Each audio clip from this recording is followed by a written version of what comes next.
बहुतों को ये बात क्लियर नहीं है कि बाबा एक तरफ अभोक्ता है, दूसरी तरफ बाप दादा को भोग लगाया जाता है। तो ये कैसे वर्क करता है, मैकेनिज्म क्या है? तो क्या होता है, जब हम घरों में जैसे हम लोग भोग लगाते हैं या सेंटर पर भी जो भोग लगाते हैं बाबा के निमित्त, तो उसके अंदर बाप दादा दोनों कंबाइंड होते हैं जब हम ट्रांस में जाते हैं। अब शिव बाबा जो है ना, वो तो अभोक्ता है। शिव बाबा नहीं खाता है।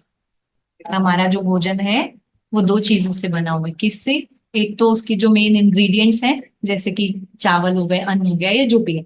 दूसरा फीलिंग्स, किस भाव से बना है। तो उसके अंदर अन्न और मन दोनों है जो हम बाबा को भोग लगाते हैं।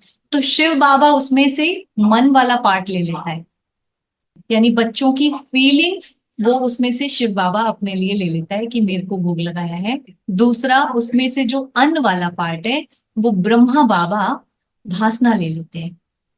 ठीक है, कैसे होता है? मान लो, अगर मैं शरीर छोड़ती हूँ तो आपको पता है तब भी मुझे भूख लगेगी।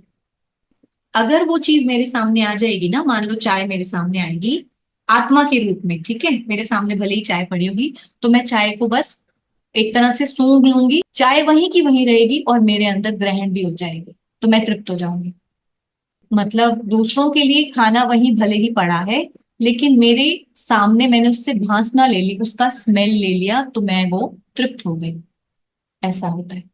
तो ऐसे ही ब्रह्मा बाबा उसमें से भासना ले लेते हैं, ब्रह्मा बाबा खा लेते हैं, और शिव बाबा उसमें से फीलिंग्स को स्वीकार कर लेते हैं, तो भोग स्वीकार हो जाता है। और फिर बाप दादा मिलकर, दोनों मिलकर उसमें शक्ति भरते हैं। आपका भोग फिर इसलिए ब्रह्मा भोजन कहलाता है, वो शिव भोग नहीं कहलाता कभी भी। ब्रह्मा भोजन ब्रह्मा ने स्वीकार किया है और शिव बाबा ने हमारी भावनाएं स्वीकार की हैं।